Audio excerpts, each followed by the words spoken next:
हम लोग के पास उस समय बहुत था, आवाज़ ही बहुत तत्व है कि नहीं, यानी 118 तत्व हैं। अभी भी हम लोग का अभी वर्तमान में कितना है, 118 तत्व है। लेकिन उस समय भी कुछ 50 तत्व थे, है ना। उसके बाद फिर तत्व कुछ खोजे गए हैं, धीरे धीरे बढ़ते गए, है ना, धीरे धीरे तत्व बढ़ते गए।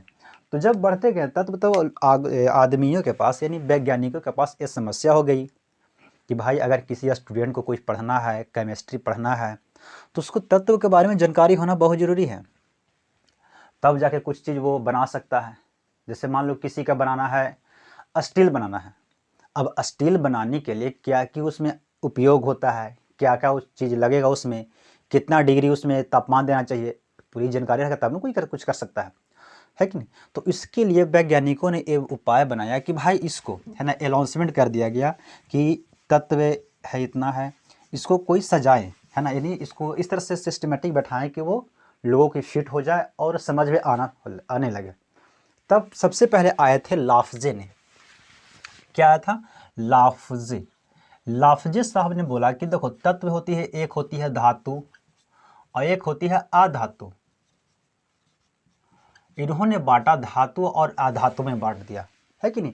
तो जैसे मान लो कोई भी अब कहेगा कि एक होता है लड़की, एक होता है लड़का। अरे तो भाई लड़का लड़की तो ठीक है, लेकिन वो किस क्लास में पढ़ता है, वो उसकी कितनी जानकारी है, वो केमिस्ट्री कितना जानता है, फिजिक्स कितना जानता है, इसके बारे में कोई बताएगा तब ना। वो तो जान गया कि चलो भाई उस क्लास में लड़का लड़की पढ़ता है, अभी कोई जानकारी तो हुआ नहीं पार्टिकुलर, है कि नहीं। तो इसको फेल कर दिया लोग कि नहीं ये सही नहीं, आप सही नहीं बता रहे। उसके बाद फिर आए थे, है ना, डोबलेनर साहब, है ना,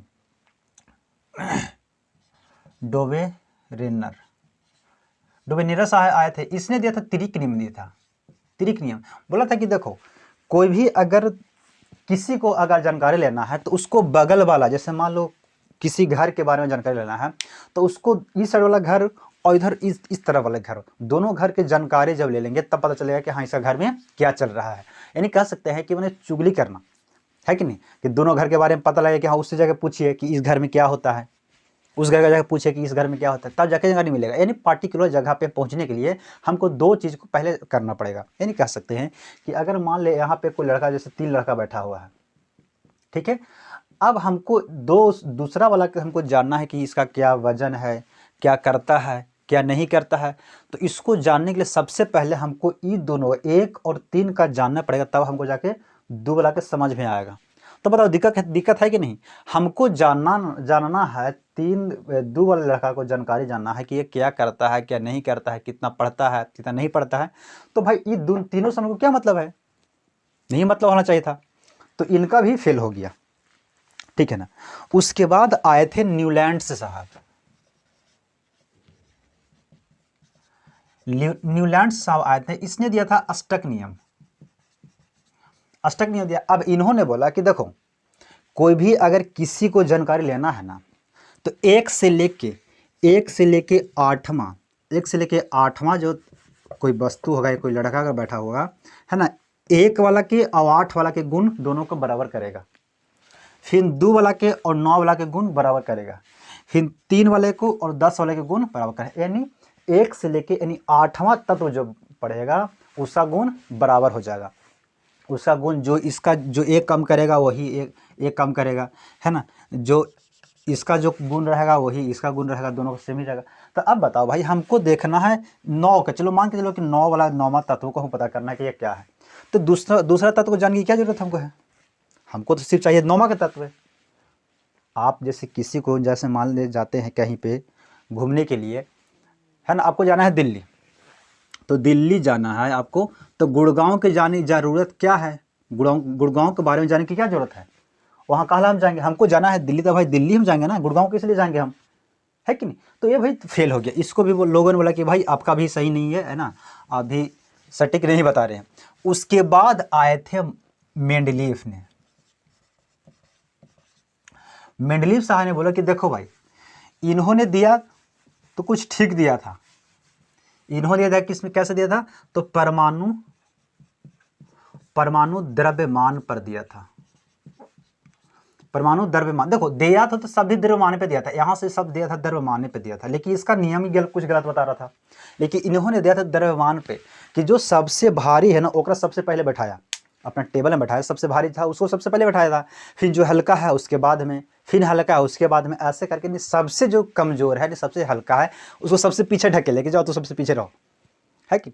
तो वहाँ से पता चला कि देखो इन्होंने एक और का गलती किया था कि कुछ तत्व को एक ही डब्बा में रख दिया, एक ही सीट पे तीन तीन वो तत्व बैठा दिया था, है कि नहीं। तो भाई दिक्कत हो जाएगी, अब तीनों लड़ जाएगा, अब आएगा क्लास करने के लिए, पढ़ने के लिए, अब एक ही सीट पे तीन तीन होकर बैठा देगा, तो कभी लड़ जाएगा, कभी कि नहीं कभी हम या आगे बैठेंगे तो कभी हम पीछे बैठेंगे, ऐसे दिक्कत हो जाएगी, तो भाई लड़ जाएगा अपने में सब, तो तत्व वहाँ पे दिक्कत हो सकती है, इसीलिए इनका भी फेल हो गया, इनका भी नहीं चला। उसके बाद आए थे मेंडलीव शाह, सॉरी मोसले साहब आए थे, जो हम लोग का आज पढ़ना है ना, मोसले साहब आए थे। तो ये देखो, ये तो पहले दिए थे, है ना। तो मोसले साहब ने अध्ययन किया, देखा कि भाई सब जो भी था वो सब परमाणु भार पे दे रहा है, क्या भार पे दे रहा है। देखो इसके पहले दो इस समय चल रहा था, इस समय व्यक्ति एक और थे, उनका नाम था लोथल, लोथल था। उसके बाद आए थे ना मोसले, ठीक है ना। देखो ये दोनों जब काम जब चल रहा था, इस समय जब इनका फेल हो गया, यानी मेंडलीव साहब का जब आवर्तसारणी फेल हो गया, उनको लोगों ने एक्सेप्ट नहीं किया कि आपका नहीं है, आपका ऐसा टिक नहीं बैठ रहा है, तब क्या क्या उस समय लोथल और मेंडलीव ने अपना एक्सपेरिमेंट कर रहे थे, ये दोनों वैज्ञानिक थे, अपना एक्सपेरिमेंट कर रहे थे, है ना, उनको बैठा रहे थे। लेकिन क्या हुआ इन्होंने दोनों सेम ही बैठा था, इन्होंने द्रव्यमान के आधार पर, यानी परमाणु क्रमांक जो आज जो हम लोग पीरियोडिक टेबल जो देखते हैं ना, वो इन्हीं का, ये दोनों का कंबाइंड है, क्या है, दोनों का कंबाइंड। लेकिन क्या हुआ था, इन्होंने भी परमाणु क्रमांक यानी रोल नंबर पे बैठाए थे कि ये कितना रोल नंबर बैठेगा। जिससे देखो हाइड्रोजन 1 नंबर पे बैठेगा, हीलियम 2 नंबर सीट पे बैठेगा, लिथियम 3 नंबर सीट पे बैठेगा, बेरिलियम 4 पे बैठेगा, ऐसे करके सबको किसने बैठाया, रोल नंबर के हिसाब से। लेकिन इन सब मेंडलीव हो गया, न्यूलैंड्स हो गया, डोबनेरल हो गया, इस सब भार के बैठा रहता है, यानी जो कौन सबसे भारी था उस पर बैठा रहा था। तो लोथल ने भी और मोसले ने भी दोनों सेम ही टाइम में, यानी एक ही टाइम में दोनों काम कर रहे थे। लेकिन क्या हो, जब इन्होंने जब बना दिया ना, तो बनाने में बेचारा लोथल में क्या हुआ कि इनको पब्लिश पेपर, ऐसे तो देखो सभी लोगों को बताना है, और इसमें मोबाइल तो है नहीं कि चलो भाई टिकटॉक पे डाल दिए या यूट्यूब पे डाल दिए, सभी जाके वायरल हो कर दिए, है कि नहीं, एक दिन में तो होता नहीं। उस समय था पेपर के समय था, उसमें पेपर चलता था, रेडियो चलता था, टेलीविज़न चलता था, है कि नहीं। तो बहुत लोगों के घर में टीवी होती थी, रेडियो होता था, पेपर बहुत कम ही लोग कुछ पढ़ते थे। तो अब इन्होंने क्या किया, इनको पब्लिश करने में लेट हो गया, लोथल साहब क्या पब्लिश करने में इनका ज़रा सा लेट हो गया, इसीलिए सबसे इनका जल्दी कर दिया। पहले कौन कर दिया, फिर मोसले साहब ने पहले पब्लिश कर दिया, इनका करने में लेट हो गया, इसीलिए लोगों के पास पहुंच गया किनका वाला, मोसले वाला, कि ये पीरियोडिक टेबल हम लोग के पास आ गया। अब इनसे हम लोग समझ में आना लगा कि हाँ भाई ये जो बैठा रहे हैं ये बहुत अच्छी तरह लग रहा है कि चलो भाई सिस्टमेटिक रूप से बैठाए हैं ये, है ना, तत्वों को सब जगह पे अच्छे तरह से बैठा दिए हैं, और सिर्फ एक से लेके, यानी शुरू किए एक से और जाके लास्ट किए हैं 118 तत्व पे, यानी एक नंबर से बैठाए, नंबरिंग से बैठा दिए। इन्होंने भी, लोथल साहब ने भी वही किया था, लेकिन आज इनका नाम नहीं है, नाम किसका आता है, तो किताब में नाम आता है मोसले का, है कि नहीं, क्योंकि सबसे पहले इन्होंने कर दिया था, उन लोग पीछे कर दिया था, बस यही फर्क होता है।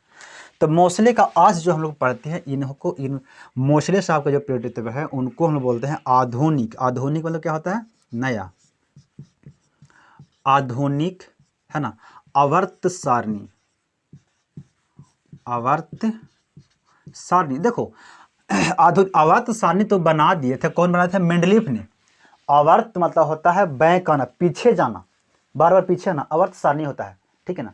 तो अगर आपसे पूछेगा कि परमाणु यानी मेंडलीव का आवर्त सारणी कैसा था, तो किस पे आधारित था, तो वो आधारित था द्रव्यमान पे।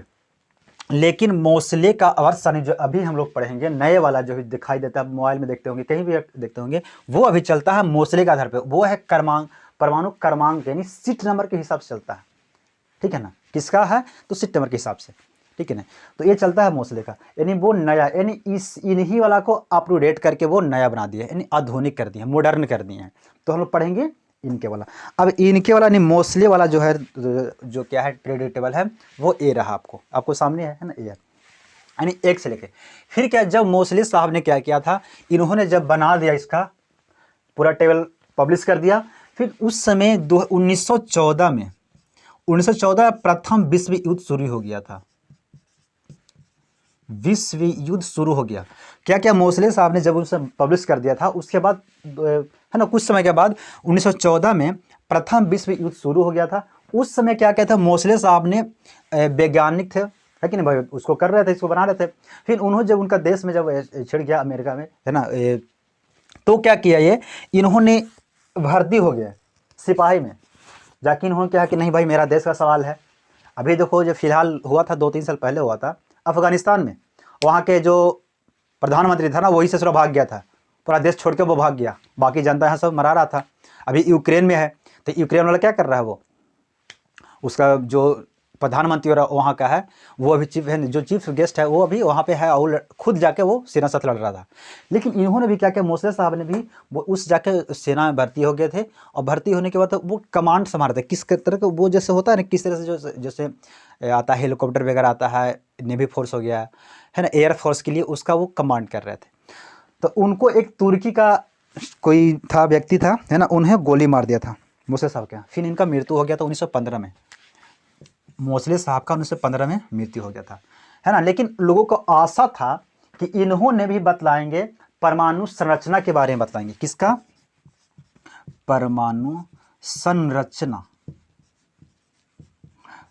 जो कि किसने दिया था, नील बोर ने दिया था। परमाणु संरचना किसने दिया था, नील बोर में। लेकिन फिर भी अभी उतना लोगों को समझ में नहीं आता कि नील बोर का परमाणु संरचना जो होती है, समझ में लोगों को नहीं आती है। लेकिन अगर मोसले साहब रहते, जिंदा रहते, तो उन्होंने परमाणु संरचना को बहुत अच्छी तरह समझा के जाते, क्योंकि पहले तो वो समस्या था, तत्वों का समस्या था कि भाई इसको कहाँ बैठा है, किस उसका क्या गुण है, इन्होंने सोल्व कर दिया था। लेकिन इन्होंने एक और लोगों के आशा था कि अगर वो जिंदा रहते तो वो परमाणु संरचना का वो बहुत अच्छी तरह वो समझा के जाते, है कि नहीं। लेकिन उनका मृत्यु हो गया था। अब देखो, हम लोग पढ़ना है इसी के बारे में, मोसले का पीरियोडिक टेबल पढ़ना है। मोसले का आधुनिक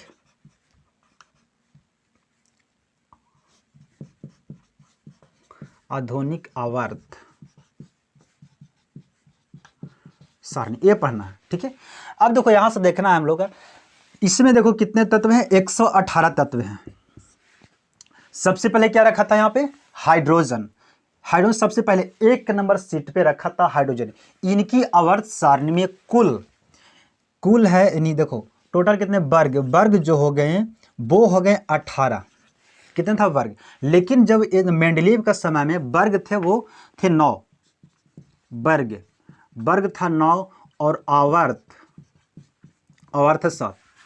समझने वाला बात है। देखो, वर्ग किससे कहेंगे, वर्ग कहते हैं इसको, इधर से जाता है, यहां से देखो ऊपर जाता है वर्ग, कहाँ, ऊपर वाले को।